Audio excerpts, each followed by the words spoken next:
No, I don't want to go yet. Yeah. Oh man, technical This is difficulties.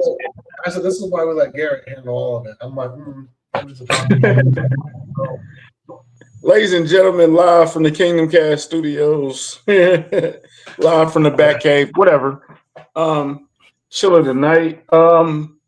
We're gonna talk a little bit with my boy Arrowhead Tom from the Kingdom Says podcast. Shout out to Kyle, shout out to G, shout out to Randy, all those guys over there at the Kingdom Says podcast. I got my boy Arrowhead Tom in the house. We're gonna talk a little combine. We're gonna talk a little cheetah. We're gonna talk a little chub. Pause. Player, right? Talk about a couple things. You know, the combine is less than a week away. Yeah. It's heating up on the timeline. The timeline is heating up. Everybody's focused.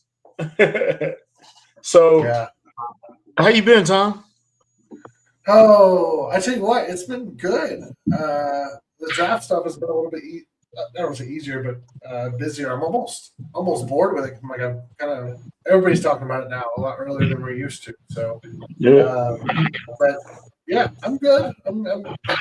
We're all staying busy over at the Kingdom Says, of course. I did chat with the boys today. We're going to be out and about on Friday, so I know if you're here following because of us, we've been a little on the quiet side last couple of weeks just because we had a lot of things going on. Like I've mentioned before, all three of us moved here. So like physically moved locations. We've got a lot going on as a team, but we are man, I love talking draft stuff, so I'm excited to be here and talk about it with you. And me too. Funniest thing about this draft is so we got into it so early. We've been talking about it since Christmas, right? Yeah. because we had a bad team. We're not used to having a bad team. It's been a while since 17. This is longer than that. Yeah, I mean, Alex Smith had us in the playoffs too. So, but a little early. So I'm exhausted on mock drafts. I've probably done a lot of mock drafts. I know you probably have done twice as many as me, and my guys over at Tell the Truth probably has done 3 times as many as me. But it's a problem. We getting down to the combine. We getting down to the health. We getting down to the measurements, and most important of all, we're getting down to that free agent talk that goes on at that combine. I actually registered to go to the combine, Tom, twice, and I got denied last year. I think I got denied this year. They say I don't cover the team. Like I don't cover the team like day to day or something. Like I'm not affiliated. You know what I'm saying? I'm not part of the mob. You don't have the clearance for the. That's wild. I don't know. But you can still go as a fan. I think they started doing that a couple years ago, but it's not the same. I'm gonna plan it out accordingly for next year, and then I'm really gonna go to Indianapolis, man. It's time. I gotta go. But anyway, so combine is what 6 days away officially. Yeah, in Indianapolis. We can carpool down to the Senior Bowl next year. You let me know. Okay. I think I'm down. Over combine. My team is down. I think CJ and I don't know DG would probably roll. Chuck will probably roll. So anyway, we'll talk about it off camera. Combine, Indy, Steakhouse, all that good stuff. Okay, let's talk about this first. What is when I say Spagnuolo threshold? What does that say to you? This is going to be maybe an unpopular take. I understand where that idea came from. What's up, Kyle? We'll win a minivan. It'll be fine. I understand where the idea comes from. Looking at the defensive lineman that Spagnuolo has had over his career, but he's been in the NFL a long time, right? The average arm length and all that stuff has changed just across the league. I think that those who follow the team, and even some that don't follow it as closely, I think that it's one of those like the misnomer things where people really think that they're going to pass up on a good player solely because this or that. It was last minute. Please believe. Yeah. Go. I'm a little more open, and that's with a class with some guys who have some questions about measurements. Ashton Gelati is a great example last year. Short arms, like top 1 percentile. Like you don't find guys with shorter arms, and they still took him early. And he got playing time. I think that there's a preference. I don't think it's a hard and fast rule like some people treat it. What I think matters to Steve Spagnuolo more than the threshold is, can you play in a way that sets the edge? Can you two gap? Can you run fit well? Can you do those things that and we just saw this with Seattle, like, everybody talks about the pass rush, but they were a really good run defense when they were playing out of their big nickel, out of their with kind of their quote light boxes. They were able to play really good run defense, and that let them do some of the other stuff. I think that's more important to Spags than the arm length and all that as a hard and fast rule. But that does matter. Generally speaking, longer, stronger, heavier guys a little easier to set the edge and to hold your ground than if you're shorter armed and lighter and kind of easier to move off your spot. Okay. So because when I say David Bain or Ruben Bain, I'm sorry, David Bain. That's funny. When I say Ruben Bain, his arms are too short. Is he an inside guy? Is he an outside guy? Is he a future 3 tech or 1 down guy or 3 down? Is he a 3 down guy? You get all those questions. When I say David Bailey is okay, he's kind of light. Can he set the edge? He's more of a speed guy than a power guy. And he doesn't fit Spag's profile. So what is Spag's profile? Is it longer arms? So what, 34 and up arms?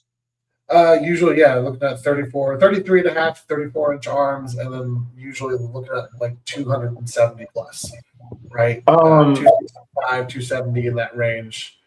My beard growing ahead, it did.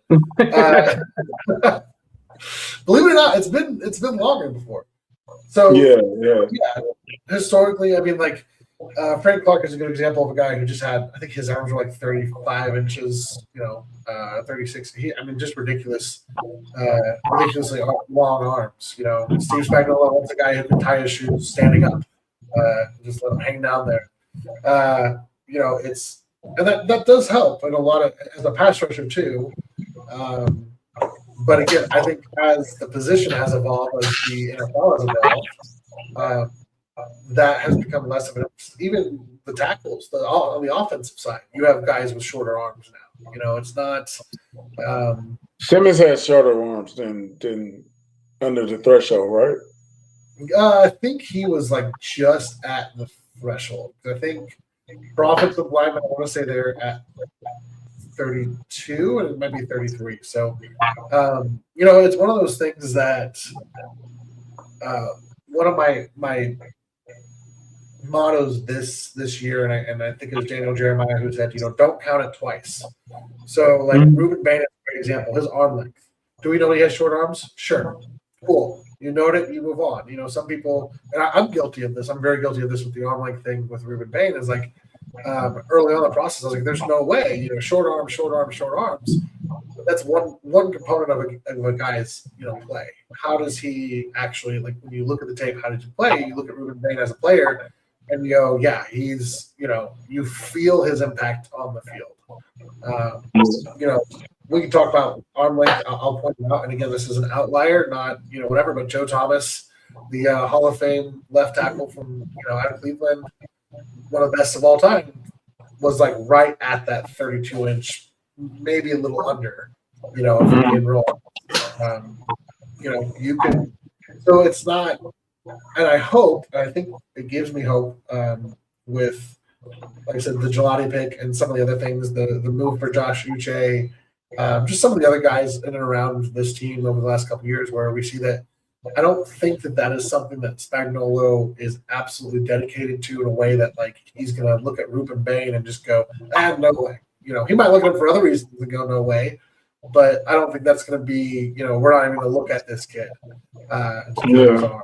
So, I mean, Ruben Bain put it all together at the perfect time during the playoffs where all the eyes were on him, all the pressure was on him. And they played good teams. Indiana was a good team.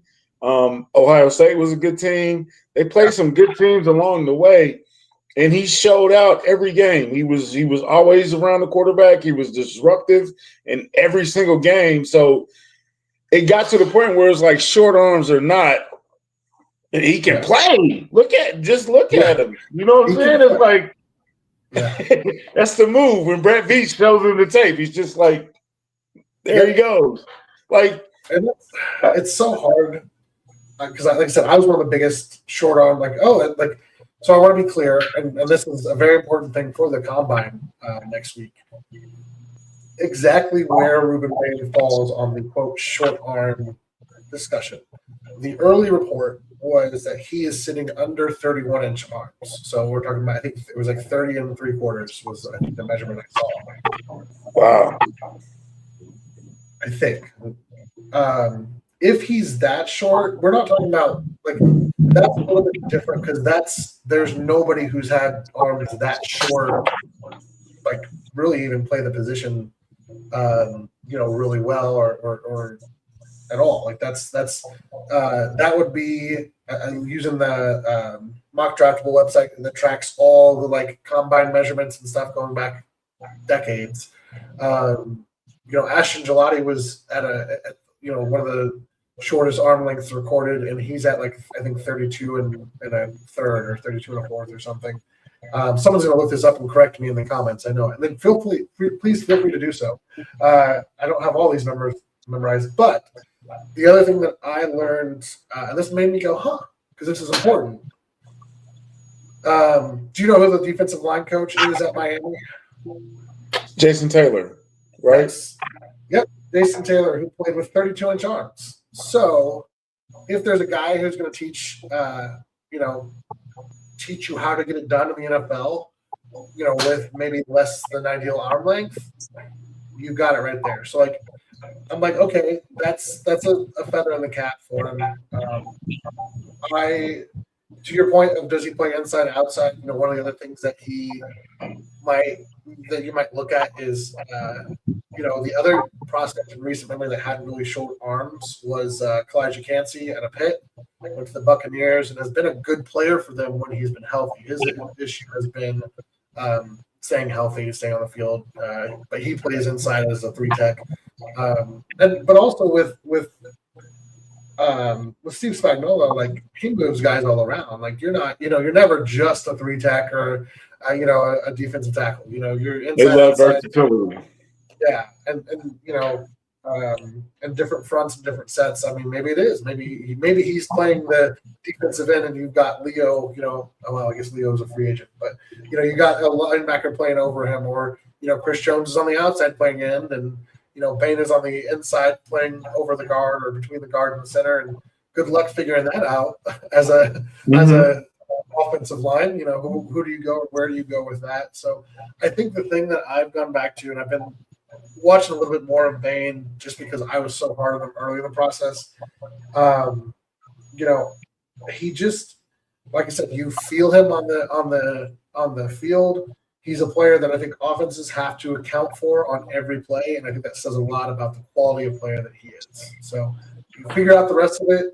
If you're looking at him, bringing him in the building, you've got to have a plan for him. But it's undeniable how talented he is, and that I think he's going to play in this league for a long time. How do you feel about my guy is David Bailey? Because I think that David Bailey represents sort of a change of the norm from the norm of what we normally do. Mm-hmm. And he's like a different guy.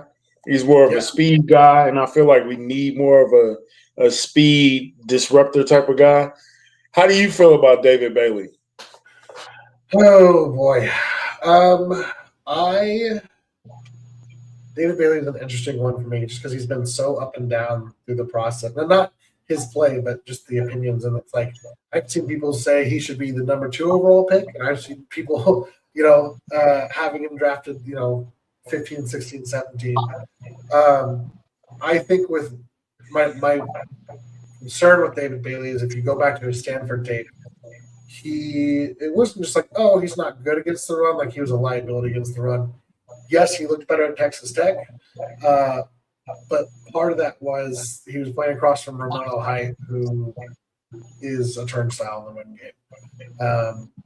But I do, and I think he has the elite trait of, like you're talking about, like the change of pace. He has such a good quick first step. He's not Von Miller. No one's gonna be Von Miller like that level of quick step. But he's got just that ability to corner around the edge. He's got speed. I love his effort in pursuit. He uses his length really well. Like, he has those traits that you look at it and go, okay. But I think he has a little bit more boom or bust to him than maybe what some of these other guys would have. Even it's hard even with like Ruben Band and the arm length conversation. If David Bailey is a guy who was he reminds me a little bit. He's bigger, but he reminds me a little bit of Bruce Irvin, who played with the Seahawks. Who I think he'll give you enough, but when it's time to like get after the passer and you're in those situations, or if you want to move him around a little bit, I think you could do that with David Bailey. So I like him. I'm a little torn, and then like we talk about the fit for Spagnuolo, I think they're going to really, really push looking at, can he set that edge? Can he hold that edge? Can he be that guy? Talent-wise, would love him. I don't know if he fits that aspect of it, because that's an area that he's been growing in. So I have more reservations, I think, about Bailey than I do about Bain, which says a lot, because some pause with Bain. Shout out to Pmac joining us. What's up, man? Yo. It's hard to get Bailey on a mock draft because Tennessee, Washington, and what's the other team that usually takes a down lineman? The Jets have been rumored to take. But they've been really rumored to take Arvell Reese. Like, that seems like a lot for real. But it's so many teams ahead of us that need. It's like 3 teams that need edge rushers in the top 10. Yeah. If we were to add another quarterback, I think we could get at least one of those 3. But it's kind of hard because everybody needs that. But I think they also need. I think Washington. I could see them going receiver. They need a wide receiver. Tennessee. A lot of people are mocking us, Jeremiah Love. I can see Tennessee getting Jeremiah Love and pretty much sewing up their whole offense. You know what I'm saying? Because they need a new guy. Washington also, they all can go either way. It's like they can go defense, they can go offense, and they all seem to have the same needs as the Chiefs too. So I'm not concerned about getting a great player, and I don't want to get locked in too much because, like I said, I like David Bailey. So I was kind of getting locked in, but over the couple of weeks, it's like, nah, you got to start looking at some other guys because it looks like he's not going to make it down to 9, and we don't have enough ammunition to trade up to 7 to jump the Redskins or whatever. You know what I'm saying? So who is your secondary choice? I think mine – I wouldn't be mad if we went wide receiver. Depends on how free agency goes. Yeah. But if we went wide receiver, I wouldn't be mad at Tyson. I'm kind of iffy on Cornell Tate. I wouldn't be mad at Caleb Downs at safety. That's kind of seems like a luxury pick. But if you don't retain Cook or you don't retain McDuffie, you're going to need somebody back there. You know what I'm saying? And Shamari Connor is not the answer. Sorry, Shamari. So who are guys that you and Pmac look at as like secondary options outside of the David? Or I keep saying David Bain. We need a David Bain. Half Ruben Bain, half David Bailey.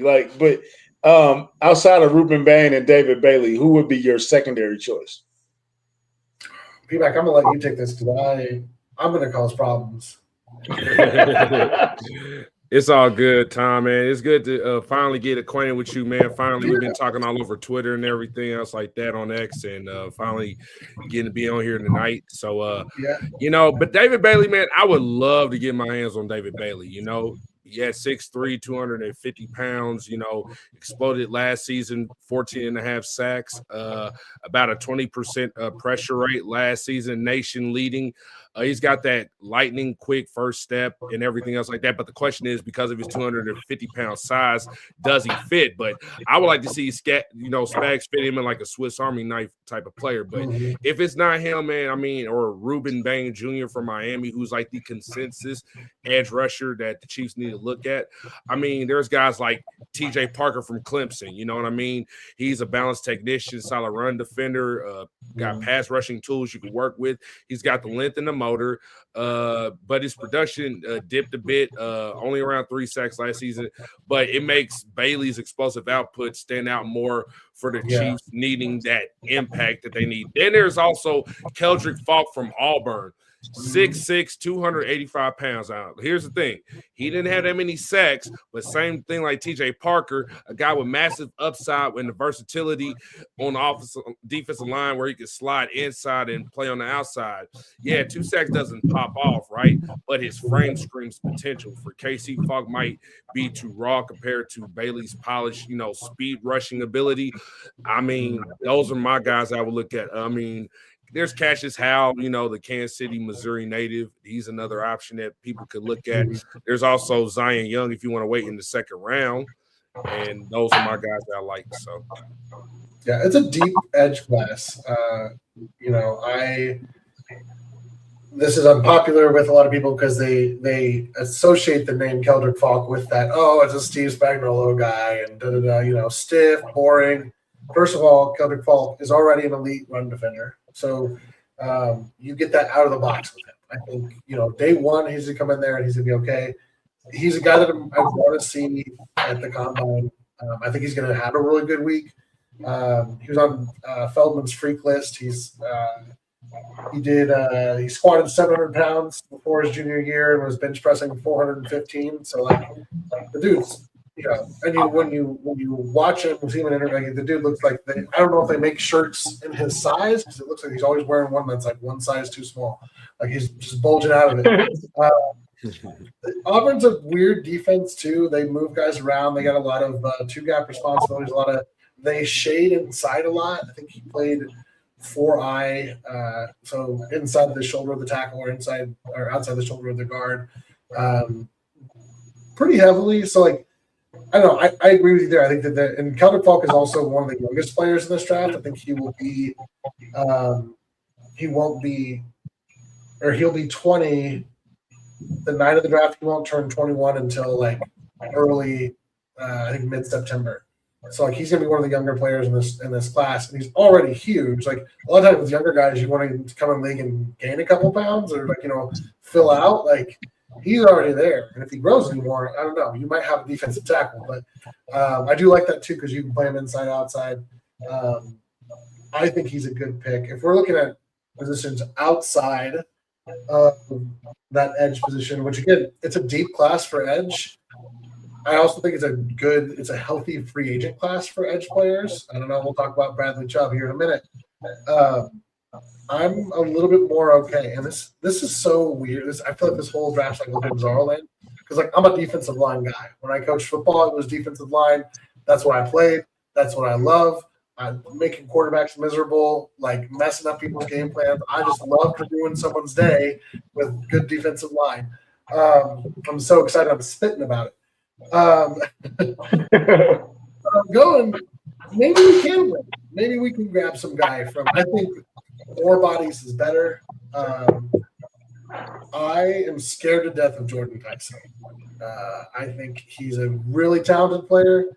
I think he is going to give you the Sammy Watkins vibes. Just the injury stuff scares the crap out of me. He's had a significant injury pretty much every year he's played in college. On tape, I have no problem saying he's like when he's on the field, he's the most talented receiver in the class, most dynamic, gives you everything. Thank you for the comments on the beard, as always.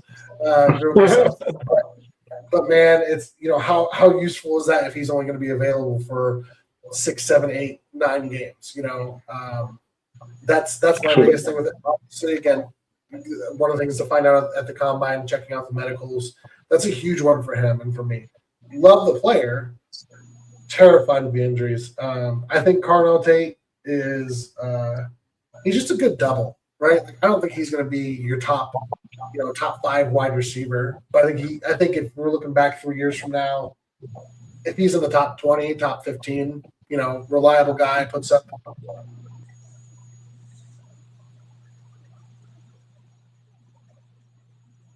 Did he freeze?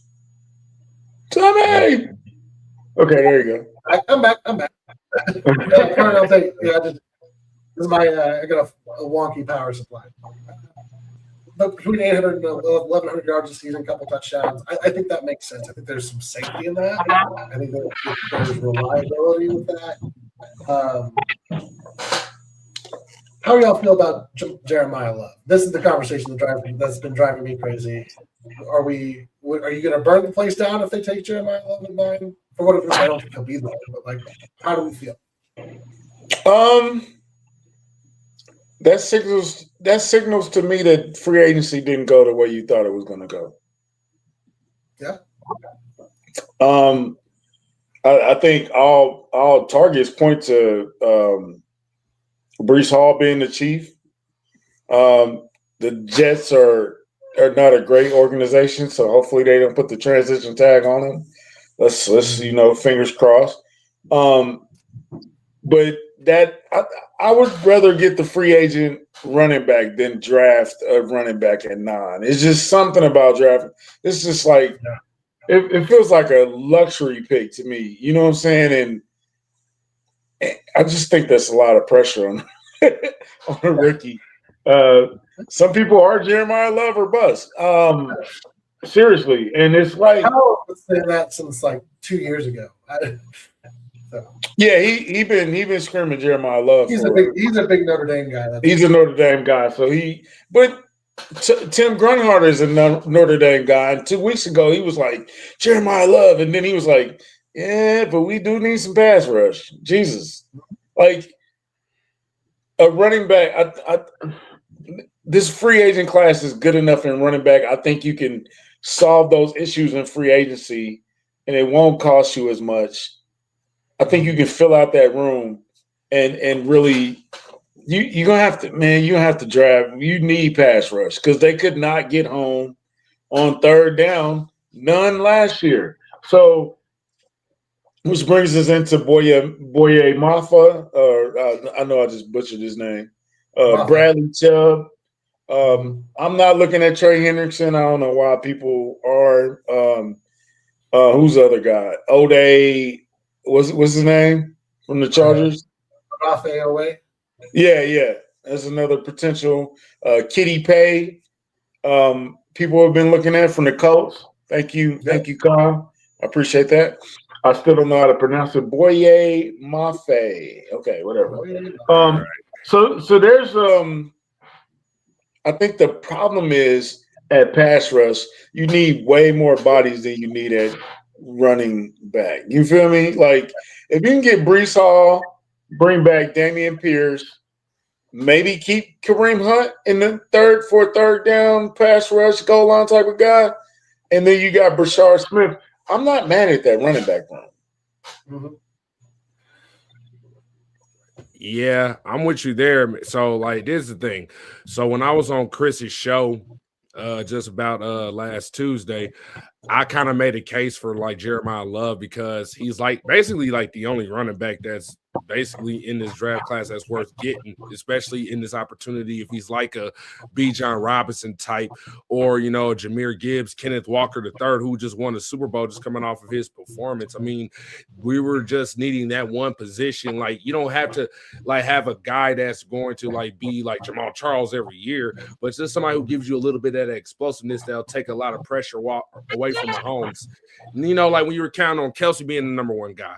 And like, here's the thing, like you want a guy like a Jeremiah Love that will give you that vision. But I mean, I'm not for saying like get him number 9, but if we're gonna go with that move, I mean, just know what you're doing. Just know what you're and like what you said, Kyle, like he's a difference maker. Like that's just once in a lifetime opportunities like those guys Robinson and Walker III brought to the table. And you saw what they did. Like Robinson basically an all-pro season, Walker Super Bowl MVP, and just saying, hey, like I want a new contract. And I remember a few years ago going back to working at Arrowhead, and I saw Walker, and I'm like, that's the type of runner that I wish the Chiefs had in this scheme. Like, it's cool having Jerick McKinnon and somebody coming out of the backfield, especially on third down, to give you those plays.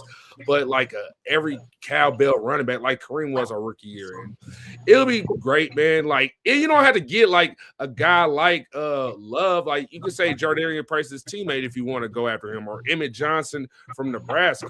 I mean, if you don't go after like a Breece Hall or Travis Etienne, there's Tyler Algier from the Falcons. That's a good option that I would like the Chiefs to take a look at. Here's a guy that show you that he was a starter potential, and then he also was a big fit coming out of college before he got drafted. So, I mean, it's those options there, but you can't deny pass rush is a big need, especially when you saw how the way the Texans and the Broncos pass rush play, even the Patriots, and that's why we had that boring Super Bowl.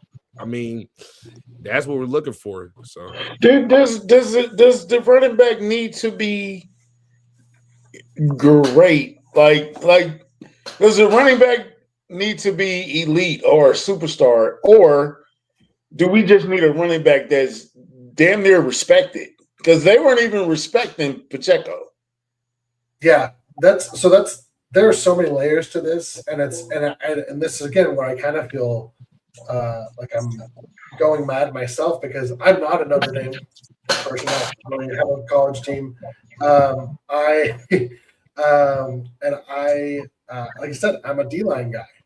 Gosh, I mean, I grew up watching Jared Allen and Tom Bahali and Justin Houston, and like that was my favorite part of football. And it still is. When Chris Jones runs through and does his thing, like, man, I'm juiced. But so I will say two things. This is kind of what I expect when we talk about free agency and what Brett Veach has done historically. He likes to fill the roster with guys that, like, we're going to raise the floor, right, at every position that we have in, right? He doesn't want to go into the draft and be handcuffed to a specific player or a specific position because that's what the team needs so badly. So, like you said, if we take Jeremiah Love, maybe that means it didn't go as planned, or maybe it did. Because what if? So I'm gonna remind you guys, we've got Ashton Gelati, who we drafted in the third round. You've got Omar Norman Lott coming back. You've got George. You've got Chris. It's like there's 4 linemen there, right? You need more than that. You need some dudes. But you've got some bodies. Let's say they go out and they sign a defensive tackle who's rotational quality, right? Tierra Tarkin, good example from the Chargers. Good, like, kind of nose tackle type. Let's say they grab one of those defensive ends, whether it's Boye Mafe, Kwity Paye. I'm a big fan of Joseph Osai, who I haven't heard a lot of talk about. He's a Cincinnati Bengal guy. So let's say you do that. Let's say you even sign a running back, Tyler Argio. So you kind of have like guys who are starter level quality across the board. You get to number 9, you want to be in the position to take the best player available, right? Mm-hmm. And so me, at least just from a grading standpoint, Jeremiah Love is within that top 3. I know we talked about Caleb Downs. I have thoughts on Caleb Downs, but that's for another time and place. But I liked Caleb Downs and how he would fit, how you could justify that. And I understand because I know there's a lot of, don't do it, don't whatever. We're also not talking about a guy. So in terms of where I have like Jeremiah Love like ranked as a prospect, he would have been over Ashton Genty for me last year. He is like him and Bijan Robinson as prospects are like splitting hairs in terms of like how good I think they are. And I would give the love, or I would give the edge to Love. So my biggest case is I understand the argument of, oh, don't ever take a running back. I understand the financial implications, all of that. This is a weird draft class. It's the talent is at the non-premier positions.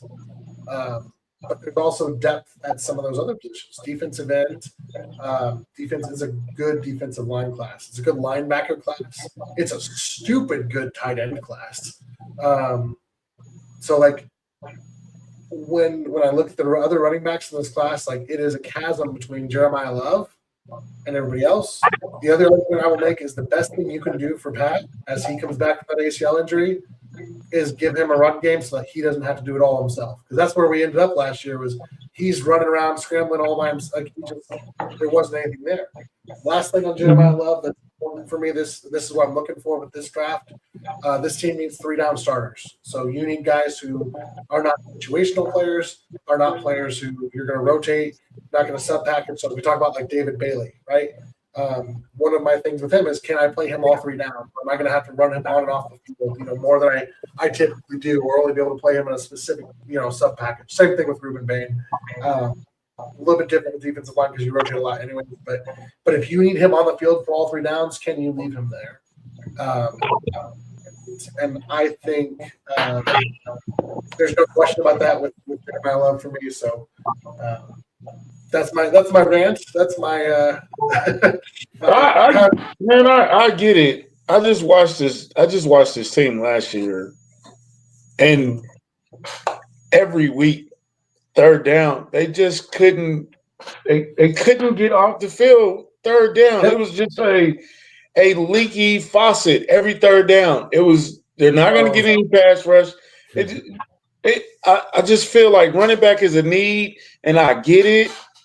But that pass rush was so bad last year, or they had to do an exotic blitz and send 5 or send 6. You can't keep living on the edge like that. You got to get some pressure with your front 4. You got to make some moves with that front 4, and they didn't have the guys to do it. So you just got to. I don't know. It's a tough conversation. That's why I said I'm expecting Brett Beach to come into the draft with with guys who raise the floor of all those positions, right? That running back room was real low. Like you said, that defensive line couldn't get home with 4 if their lives depending on it. I'm trying to remember the game. I tweeted it out. It was driving me crazy. It was the Cowboys. Probably the Cowboys game. Yeah, the Cowboys game was so. Oh my god! As I've ever been, or as I've been in a long time, because I'm like, just stop blitzing. Like you're sitting everybody, and Dak is just tossing it right over you, and you're making it easy on them. But they didn't know how. So like, trust me, country. I'm not disagreeing with you. I'm not saying they should take Jeremiah Love over a defensive end if there's one that they believe in, or even a defensive tackle. We could talk about Caleb Banks, but that's going to be a hot take. He's going to have a good combine. He's going to blow it up. I think he's going to be a guy they really like. His 2024 tape was really good. Defensive tackle out of Florida, for those who aren't familiar.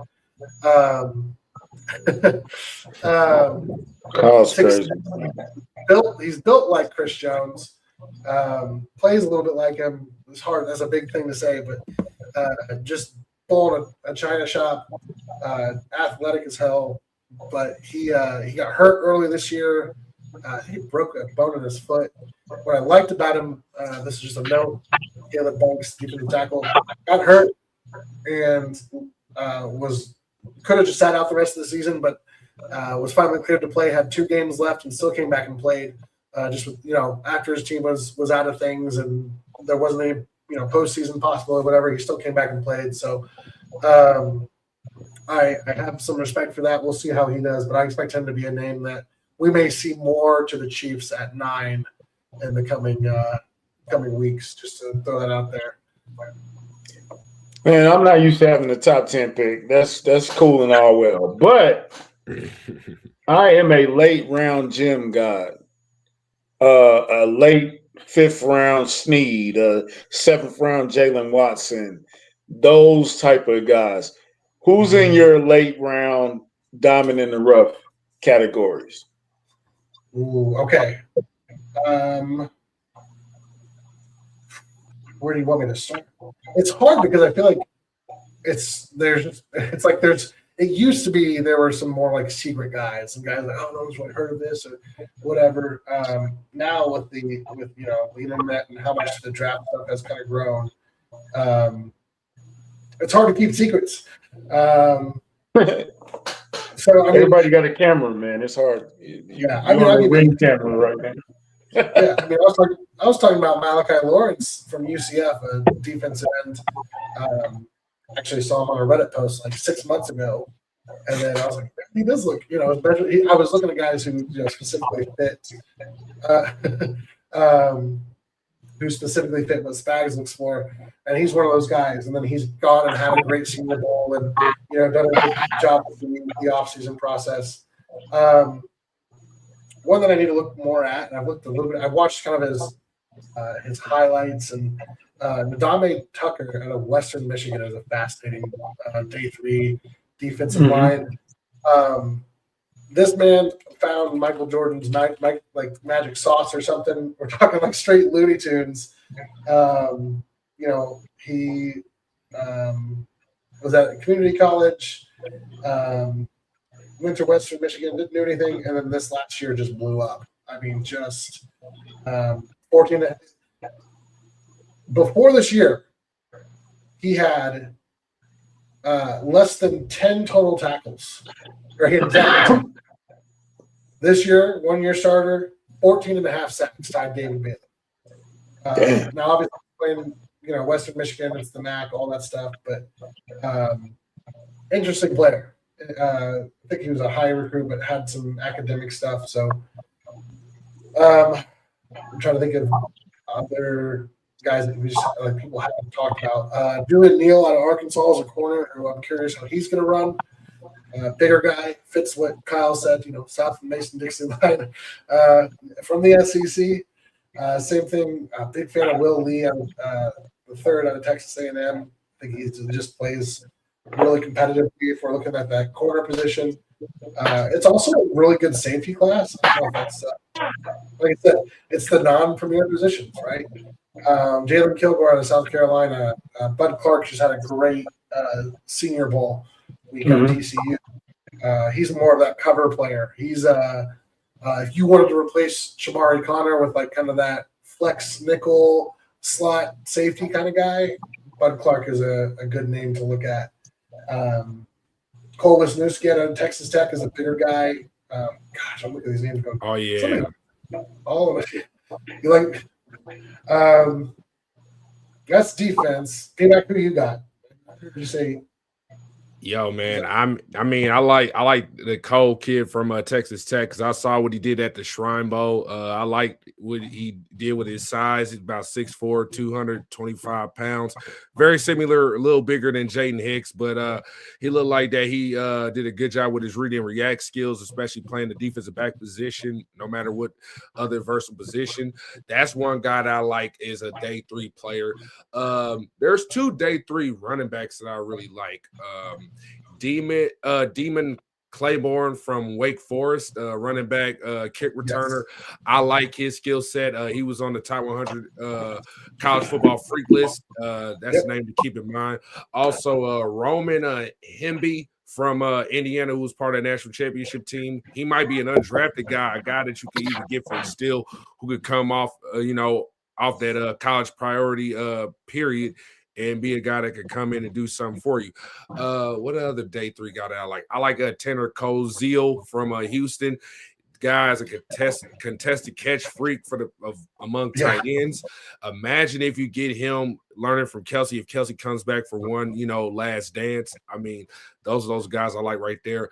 I like and one more guy, Caden Proctor. Another Shrine Bowl player. And one more. I gotta add one more. Landon Robinson from Navy 2. I just like those guys. I don't give a damn about how small those guys are because I used to play defensive line, but I'm now lost 150 pounds since. But here's the thing. I I'm gonna need you love to say players. that. You know, I did a lot of walking and working out. You know, going to the University of Kansas. So I'm staying in playing shape in case Andy decides to call me up and then today we need a defensive tackle for Sunday. Right, coach. Put me in, coach. You know what I mean? Yeah. So I just like those guys who would just do their work at the line of scrimmage, and those guys showed me something in the Shrine Bowl. And you know, you saw the Caleb Banks, you saw the Lee Hunters at the Senior Bowl afterwards. Those are guys that the Chiefs should no doubt have on their board, because you need somebody that's going to help out Chris Jones and also to help out with Carl Loftus. And to piggyback on what you guys said about the Cowboys game, that moment when Andy Reid decides to put those guys, the worst unit of the two between the offense and the defense, when Mahomes had the best game of his season, you decide to put the ball in the defense hands. So if you're going to do this again, especially when your unit only had 35 sacks last season, which is 8th fewest in the NFL, and then also 14 turnovers, which is the 4th fewest in the NFL. That's why you got to have players like that who will cause moments like causing turnovers, whether it's forced by a fumble to get a sack that leads to a fumble recovery or an interception, whatever it takes, man. We just got to get back to that, especially that consistency. So, yeah, those are my guys. Oh, I'm so glad you mentioned both those guys, Landon Robinson and Caleb Proctor. We talked about, I'm trying to remember if this was on air or if this was off. Me and Randy were talking about Robinson and just like, he's short, he's stout, but dude, he is just an absolute, like, he will bite your kneecaps off. He's the Dan Campbell. He gets in there, double teams, doesn't matter. He's going to play the run. He brought some pass rush, but man, I love how, I mean, he's the guy that you just hated lining. I don't know for sure, but I'm going to guess he wrestled. You just knew. Whatever it is, even if he doesn't make the play on you, you just know that you're going to be in the ice bath after that game, just sitting there, man, what is conditioning like? Like, I'm a big fan of those guys who are a little undersized and just have that chip to them. I'm real glad that you brought those up. Running backs, you mentioned Devon Claiborne. I think he's one of the few day 3 guys that would go. You know, I think he can probably carve out a role a little bit more. There's probably more guys. I gotta check out both Indiana backs a little bit more. Mike Washington Jr. He's not really a secret, but like he could have a big combine, and his measurables are. I like it. I like him too. Yeah, Arkansas, right? That's the kid from Arkansas. Yeah. Big dude who runs like he's been like he is. It's kind of a cliche vibe for guys built like. He's a little bit bigger, but Maurice Jones-Drew kind of like short, stout, like compact build, but just will run and like get him in the open field. He's got the juice to go. Man, this tight end class is, like I said, it's stupid. It's stupid good, man. I mean, we're looking at. You like Jolly? I do like Jolly. I like. I think he. It's the tight end class. Like it's just it's about the flavor, what you want. I was actually listening to a really cool athletic football show talk about the tight end position and how guys like Travis Kelce, George Kittle, even Rob Gronkowski, like they made the tight end position cool, and now everybody wants to be the tight end. When I was growing up, everybody wanted to be Randy Moss. Now everybody wants to be Travis Kelce. And we got a bunch of guys. I'm a big Max Clare guy out of Ohio State. That's probably some more projection than I just loved his tape the year before at Vanderbilt or Purdue. It was Vanderbilt. Wherever he was at, one of those two golden black teams. Eli Meriden out of Notre Dame is interesting. Got some injury stuff there. Dalen Bentley out of Utah is another one who's like got some athletic traits that people like. Daquan Wright, Mississippi, same thing, kind of small guy, but dude, if you want a guy who's going to be that like third tight end who can block and catch some passes for you and just kind of do it all at a good enough level, on day 3, he's probably sitting there. We've covered a bunch of other positions. What about wide receiver? Pmac, you got anybody off the top of your head that you really like this year? Oh man, wide receiver. I mean, I'm looking at what D-Mac always talked about, a man beater. We definitely need a true man beater that'll open up everybody around here. If you add just two guys, like you basically need a shifty route runner or an outside guy. Doesn't matter, as long as he can beat man coverage, that's what you need. And then you need a pure route runner, somebody that is just, I mean, well, that's just the route runner, just basically the man beater. And then a guy who is shifty out of the slot. I mean, Rasheed could do both of those roles, but depending on what's going on with Rasheed and his BS and what he's doing right now, man. I mean, I like Carnell Tate, but I mean, there's also Jordan Tyson. I mean, I like Malachi Lemon. I like who else do I like? I mean, Malachi Fields showed me something at the Senior Bowl. I mean, just that size, man. Kind of like giving me Calvin Johnson vibes. I know we don't want to go that far, but just we just want a player who has that ability, who show you some things. I mean, I heard Chris Bell's another good man beater. Skylar Bell from Connecticut is another player I like. I like Zachariah Branch, Deion Burks, and also Antonio Williams from Clemson. Those are guys that I like at the receiver position for the Chiefs that could fit the scheme, especially somebody who could give another open weapon for Mahomes, somebody that, pick your poison. That's basically what's been our offense, especially when Sammy was here, especially when you had Tyreek and Travis. Like, it wasn't just that one guy. You had a bunch of guys you could count on, and we just need to bring that balance back. And with those receivers, those are a few guys that I could just name off of the top of my head. There's also Denzel Boston. He's another good man beater too, bro. Like, I like Denzel, he is a beast, bro. I like him as well. So yeah, he kind of gets forgotten at that top tier just because I think Washington players sometimes fly under the radar that way. But man, I love Denzel. He's one of the first receivers I watched this year, and dude, just Michael Thomas vibes on that one. Just a big jump ball guy, but. CJ, tight end class. That's your specialty. Who you looking at tight end, bro? What up, y'all? What up?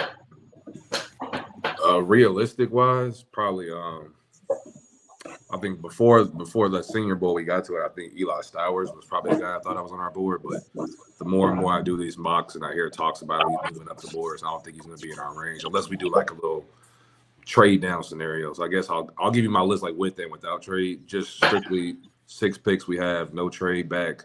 I think I got like Michael Triggs available. I could see us taking him with maybe our 3rd or 4th pick if they really like him. Obviously we all like Stowers. The kid out of Illinois, I kind of like him as well. He's more of a blocker, but I know we need somebody like that who can also block and catch the ball. There's really no day one guys outside of Sadiq. Really, he's really the dream scenario. I wouldn't be mad about it if they traded back and took him. I think he's that athletic. My comp for him was kind of like Vernon Davis with better hands. I think he's probably going to test something crazy. He's probably going to run like a low 4.5 or like a high 4.4. I think he's that kind of athlete. I think he's worthy of like a 20s pick or like a late teens pick. So if we moved out of 9 and moved back and got some kind of package, I wouldn't be mad about that one. I love his game.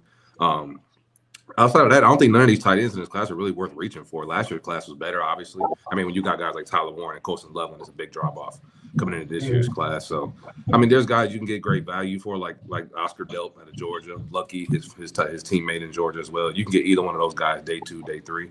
So there's really a lot of guys you really could grab, but nobody really like stands out, surprisingly. I think the biggest project probably will be Trigg because he's like really a receiver playing tight end, but he has really good hands. He can catch the ball very well. So if you really want to have a pass catcher guy, he's the guy I would look at. If you want more of a blocker, you could probably look at some other guys in the class, but nobody worth reaching for with our first 4 picks, honestly, outside of those 3 guys for me. So I think tight end, I mean, and we're all operating in the world of Travis coming back, especially with the news that Tyreek's released now. So it's kind of hard really to, in my mind, be aggressive in these mocks country about tight end because I know Travis is going to play another year. So I don't think they're going to be as hyper-focused on that position. That's like a 2027 project more so than 2026. So now if Trav came out and said he was done, then it's different, but I don't expect that to happen. So yeah. I think it's like at the bottom of my priority list as far as like position-wise. So. Well, speaking of, go ahead.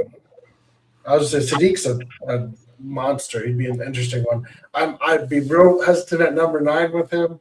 Kind of the same conversation. 9 is crazy high. Yeah. Yeah. But he's good. Like I said, I don't know if I did look it up while you were chatting.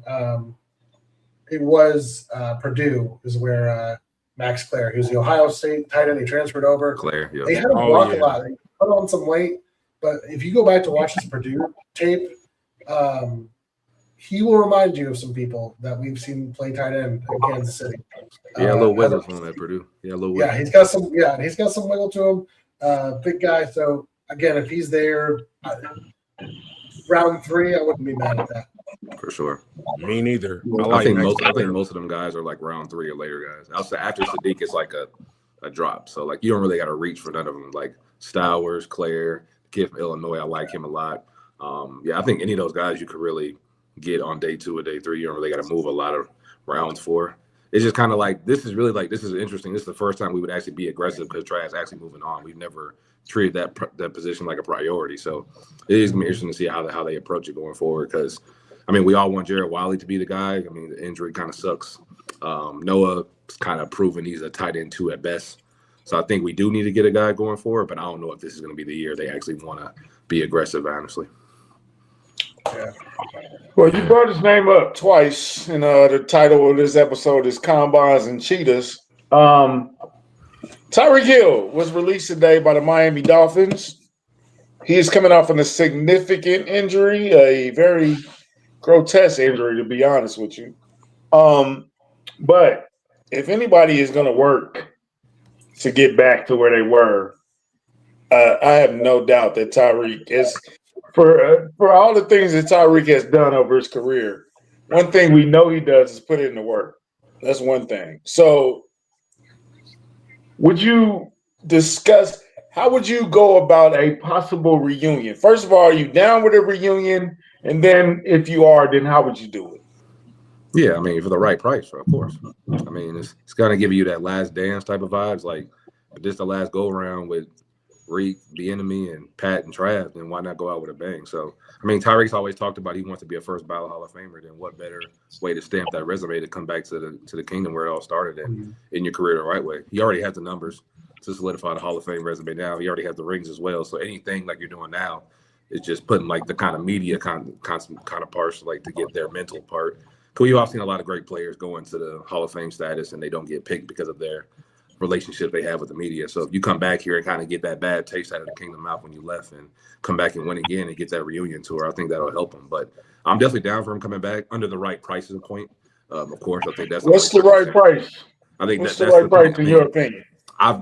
We'll probably talk about this more until the truth tomorrow. I've done a couple of like free agent. I did like a little bit of like makeshift cap space. It wasn't like real. Like we don't have all the exact numbers, but obviously we all know we restructured Mahomes' contract. That freed up about 40 M's right there. I'm of the mindset that we cut Juwan Taylor. I think is everybody here in agreement with that? Okay, that freed up about 20 M's right there. I did a couple other moves. I cut Mike Dana. That saved us about almost 11 M's right there. And I also cut Drew Tranquil. That saved us 8 M's.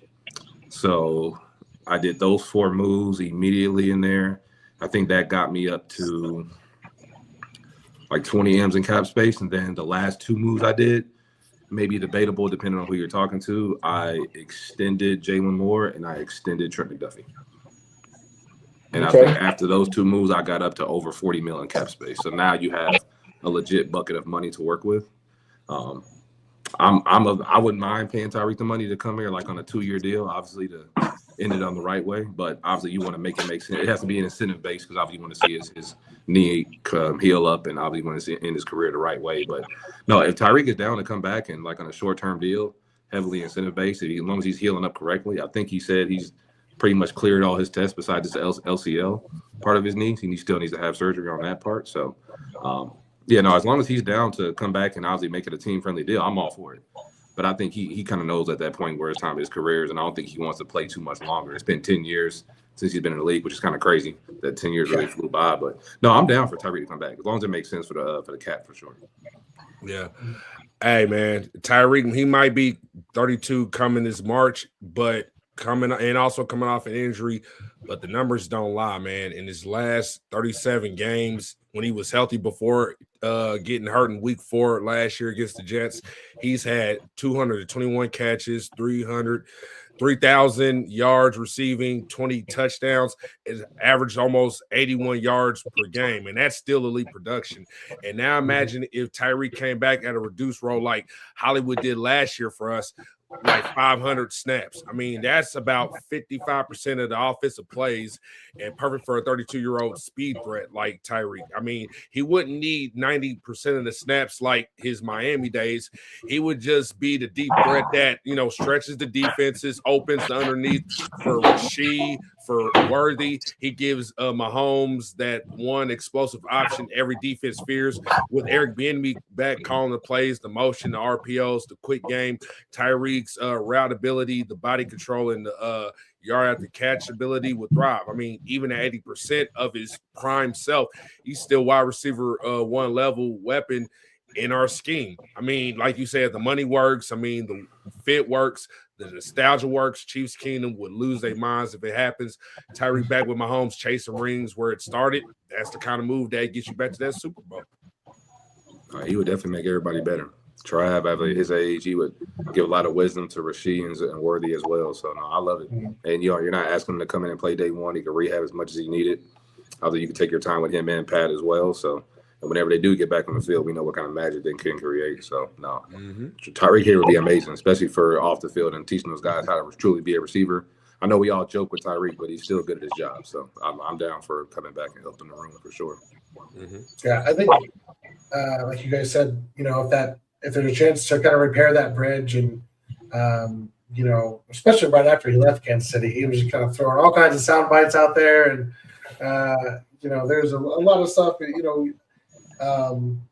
that's where, man, it's hard. We only see snippets of these guys' lives, and I never try to throw judgment at anybody, but just going like, is he at that place where he's maybe has some more maturity to him and isn't going to cause some of those off the field stuff? Because I know in Miami he had a couple of those things here and there, not as bad. I know, obviously early in his career there was a lot of controversy about some off the field stuff that we won't get into. But I mean, I think it makes sense. I think my biggest thing, and I tweeted this out earlier today, is just that I think that you have to be patient with it. You want to check him out physically. I think I read somewhere that he just a couple of weeks ago, started moving around unassisted, was able to walk without a brace or something. So it's a big injury, and it's a lot of a lot to come back from. So you want to be able to make sure that you can check that out. And then the other part of that is there might be a team that's desperate wants to overpay him. But I think if you can wait it out, probably post-draft, if he's still hanging around, it makes me think of Odell Beckham the year after after he played the Rams, he tore his ACL in the Super Bowl, right? Kind of took a year off, and then he signed I think it was a 1 year, $15 million to possibly $18 million deal with the Ravens. That would be a little rich for me, depending on how our cap space looks. But it was rich for them when they did it too. It was very rich for them. It did not pay off well. That's why we lost D-Hop. Because he signed that big old deal. And D-Hop was like, "Oh, if he getting that, I'm definitely getting 13." Yeah, we're gonna go get something else. Yeah, so I just think a situation like that, timeline like that. If somebody wants to go throw a bunch of money at him right now that he's on the market. I could see a team like New England who would just have a ridiculous amount of money to spend right now. Maybe do that, but if he's there and we're getting closer, and you can check him out and do a little more of that. Once he's able to run and do all that, then I think it's a great. I think it's a nice story, a nice idea. We'll see how that works, but. You guys think this is more of a fan base thing or a front office thing? Like him coming back? Yeah. Is it does it only make sense because it's the fans, or does it make sense for the team? I mean, football-wise, he can help us be better. I don't think there's nobody that would say he helped your room be better immediately. He gives you that deep threat, that speed that Pmac said, and that veteran leadership off the field. He's been there. He's been in these big moments. He knows what it takes to win. He's been in big moments with Pat, so it wouldn't be a hard transition. He knows the offense like the back of his hand, like Tom said. So it wouldn't be a hard transition for him to come back. It would probably be seamless. The biggest thing is just the knee injury. I think it's probably more like fans are kind of 50-50 because there's some fans that kind of hate him for the off-the-field stuff that Tom said, and some kind of ignore it and try to focus on the football side. So I think from a front office standpoint, you're probably like somewhere in the middle. Like, obviously, you want him back and he helps you win games, but at the same time, the money has to make sense. In a perfect world, I would love to get him after the draft time, but I think by that point, if he's still there, I think he probably gets signed realistically. So, because I'm sure there'll be so many other teams that are desperate for a receiver, whether it be a Washington or, like you said, New England will be a good team, Tennessee, so many other teams who have much bigger cap spaces and bags than us, who are more desperate to pay a receiver than we would. And I think that's probably the main reason why we wouldn't get him. Somebody just willing to pay him more. And at this point, it's just what does Tyreek really want for his career? Does he want to go out the right way? And like I said, does he want to lock in that first ballot Hall of Fame career? Or does he just want to get another big payday? Because he still could, even with the knee injury at 32, like Pmac said, he can still get a big payday because he's still Tyreek Hill. Yeah. Okay, if it's legitimate interest from the Chiefs, and he end up going to Tennessee, I don't want to see no Kansas City tweets. It's over. Just let it die. Don't say, "Oh, I miss y'all," and don't do just. We don't want to go through that no more. So You know he gonna do it. If you chose to go to Tennessee, he gonna do it. and I know you're gonna do it anyway. But anyway, You know he gonna do it. all right. Before we get out of here, because this is supposed to be a quick shot. Give me one guy, no matter what round or whatever. Give me one guy you want to see on this team on Monday after the draft. Y'all know my guy, Daryl Jackson from Florida State. So just give me one guy that you would just love to see on this team at the pep rally Monday after the draft. You're gonna make me go first? Don't make me go first on this. There's too many. Okay, we'll go. Too many guys. Pmac, you can go first, and we go in a circle. Oh man! All right, you put me on the spot. All right, here we go, man. Yeah. All right. No matter what, you gotta have this guy. He is a ball hawk. If you're talking about getting turnovers, you gotta have Bud Clark from TCU. This is a beast of a ball player. I mean, this guy showed out at the Senior Bowl. He was also a beast coming out of TCU, being a ball hog, getting picks, rangy safety with ball skills. If Brian Cook walks, he is that day 3 starter, who fits Spags aggressive back in vision. That's what you got to land, no matter what. I ain't mad at Bud Clark. I like Bud. TJ. Mine's been my guy. They all know this time. I've been banging the table for Emmett Johnson, man, out of Nebraska, running back. I think he's explosive. He's a 3-down back. Obviously, some people question the workload. I don't know why, because I saw him carry the ball 20-plus times, I think 3+ games this year in Nebraska.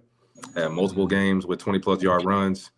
He had 45, 46 catches this year. I think that was top 3 or number 2 actually in FBS this year. So he can play in all 3 phases. I would love to pair him with a veteran, like a guy like a Kenny Gainwell, a Tyler Algier. That would be amazing value for us, because I think we're probably going to be too cheap to try to go get a guy like Breece Hall or like Kenny Walker, like we all would want. So Emmett Johnson's been my guy for sure. I don't think either of those guys hit the market for what it's worth. I agree, bro. I agree. Even though I would love I was when Zach Charbonnet tore whatever he did to his knee in the playoffs. Right. I was still mad because Kenneth Walker was my guy. And then he goes, it's like, oh yeah, turns out he's a really good player. Just ripped up all that dream. That was cool. I was like, come on, just fumble a couple times. I was like, come on, bro, just like pull a hamstring or something. Come on, bro, you ain't even that good. Come on. Hey man, we don't root for injury. Come on, bro. Come on, just tweak it.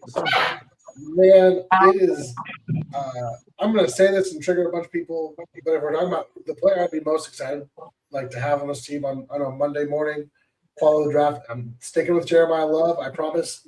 Kyle's not making me say that. I just think he's a special player. And he's probably the best player in this class. But we got to talk about Tyron Montgomery. On my list, Tyron Montgomery is a great story. If we're going to go beyond that, just to give you a not cheap answer, Chris Bell, wide receiver out of Louisville. He got hurt late, but loved his tape. I thought he was on his way to being a first rounder. I think if he's there day 2, or maybe we move down a little bit, whatever. I think there could be good value there. If it's a timeline, he can come in, heal up, and hopefully do some of the things that Rasheed does or has done for us. So, yeah. I hate that Fady got hurt. I wouldn't be mad. I wouldn't be mad at none of those picks. He Daryl lost a lot. Jackson, Bud Clark, Emmett Johnson, and Chris Bell. That sounds like a great draft to me. I think we'll all be happy about it. Jeremiah Love. So last time we had Tom on, Tom predicted Orlando Brown trade from Cincinnati. And we have to bring Tom back immediately the next week to discuss that trade that went down after he appeared on the show. That's This time we're probably gonna get Tyreek Hill after this. Possible. Okay, Tom, who's a guy in free agency that you would run to the table for? We're assuming the money's right. They got cap space. They got all that. Who's one guy that you would run to the table for? I need to go back and check him out just to see what he's been as a pro a little bit more. But it's a deep edge class in free agency. If he's there, I know we talked about Joseph Osai, Cincinnati guy, the other defensive end coming out of Cincinnati. I think he's got some pass rush juice. He's been a 4 or 5 sack guy. 4 sacks his rookie year, 5 sacks the last 2 years. He has had some injury stuff. Hasn't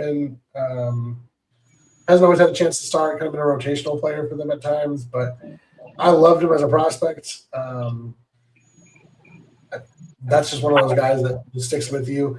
If you, I'd say very similar to maybe a deal that you would have gave Charles Omenihu when he came to Kansas City. One of those 1-year deals. Get him to, I think he could be an 8-sack, 10-sack guy if you put him in the right position. So there's a lot of defensive ends I'd be pretty pumped for. What's that kid? John Franklin Myers or something? What is that? Oh Yeah. Yeah. We're probably out of our price range though, right? Probably. Absolutely. He's a weird one. It feels like he should be, but he's he's been good for a long time. It feels like he's just not going to get in that. And if you take him from the Broncos, that's even better. Make them worse. I mean, if there's any position that Veach usually spends free agency money on, it's usually trenches. So if you were going to bet, it would probably be an O-line or a D-lineman. And this year, given the fact our O-line's in a good place, could be figured out left tackle finally, it's probably going to be a D-lineman if they are going to spend money. As much as I would want them to run to the table and pay whatever to get Breece Hall here, because he's claiming that he wants to play in playoff football, he wants to be in big moments, it makes too much sense for him not to be here. You could literally play him every down. He could be 1,000 and 1,000 type of guy. I think they would probably pay a D-lineman. So this is probably like you said, Charles Omenihu. This is like a Bradley Chubb, Jalen Phillips. They tried to get him at the deadline type of deal. Now they get him on like a cheap veteran 2-year deal, heavy incentive type of situation like that. So as much as I would want them to get a running back because we need one badly, I think Veach has shown that we're going to spend money. It's probably going to be a trenches type of player. So would you be mad about Boye? They did try to get Boye. Yeah, Boye Mafe. Yeah, I like him too, for sure. Yeah, Seattle got Pmac, you got a guy that you banging the table for in free agency? Man, he just got released today, and it's not Tyreek. Bradley Chubb from Miami. I'm just saying, bro. I mean, just this guy right here, man, at 29 years old, coming off 8.5 sacks last season. Yes, he came in off of ACL tear from 2024. I mean, his career 48 sacks. Shows he's a proven disruptor.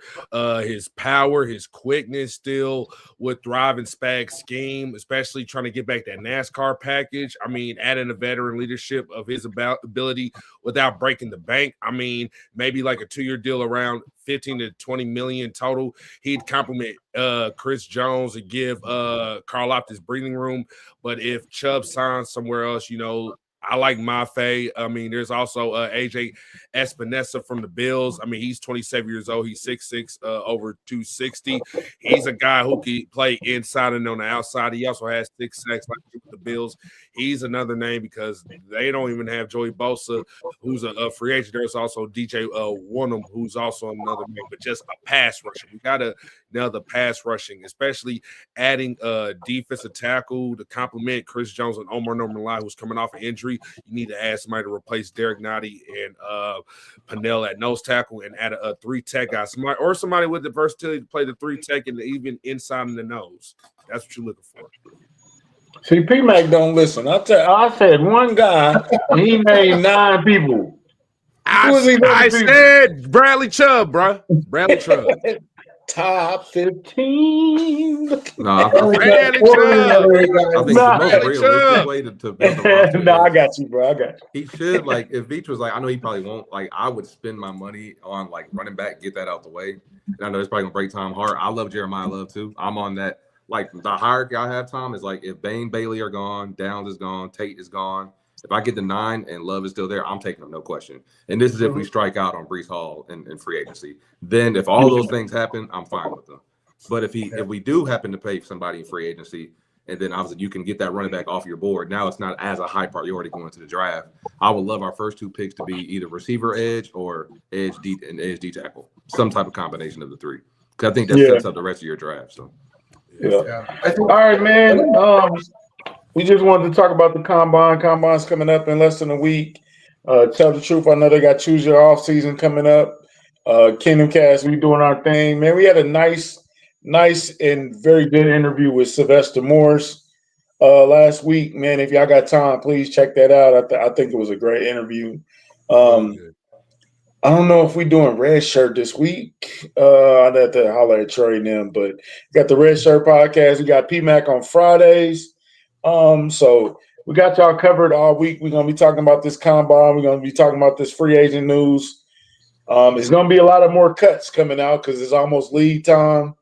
And you know how that is. You know how they get. The Dolphins went ham today. I don't know what the Dolphins was on today. They was like, we need this money, and we need y'all out of the building today. They got new ownership. They got all them Packers boys down there. Yeah, they have a rebuild. So we'll see how it goes for the rest of the thing. Y'all stay in tune, man. Like, share, subscribe.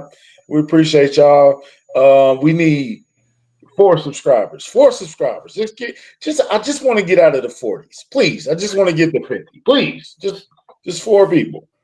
So, hey, we'll see y'all tomorrow. Tell the truth, man. Thank you, Tom, for coming by. Tell them where they can check you out at.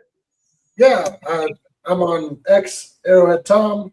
We're over at the Kingdom Sets Pod on just about every platform. YouTube, X, Instagram. I don't know. I don't really use Instagram. We're on Facebook. Out here extinguishing fake news. Obviously, give a shout out to my guys, Kyle, Garrett, Lindy. I don't have all their. I know Kyle's. These K-then-16. Look them up. They're on our footer on our to give you all their users. They don't pay me enough for that. But yeah, appreciate you guys having me on. It's always good to talk ball. It's exciting. It's going to look very different come opening day this next year. I'm excited to see where it goes. For sure. Thank you, Mary Elizabeth. We definitely appreciate that. Thanks, like we're saying, we're gonna keep doing these little quick shots, these one-offs, and talk about the combine and free agency and salary cap. We're not used to being in the off season like this, man. It's usually coming off a Super Bowl win. I don't really care. We're gonna chill for a couple weeks. We have no time for that this year. It's a whole different mode. So I'm enjoying it though. I'm a little bored of the mock drafts, but we're gonna keep hitting y'all with info. We're gonna keep hitting y'all with shows and checking in with guys and seeing how they feel about this upcoming NFL draft. It should be a great draft. So peace till next time. We'll see y'all later. Shout out to Underdog Fantasy. Shout out to W Energy. Chuck do all the reads. So we'll see y'all later. Peace, y'all.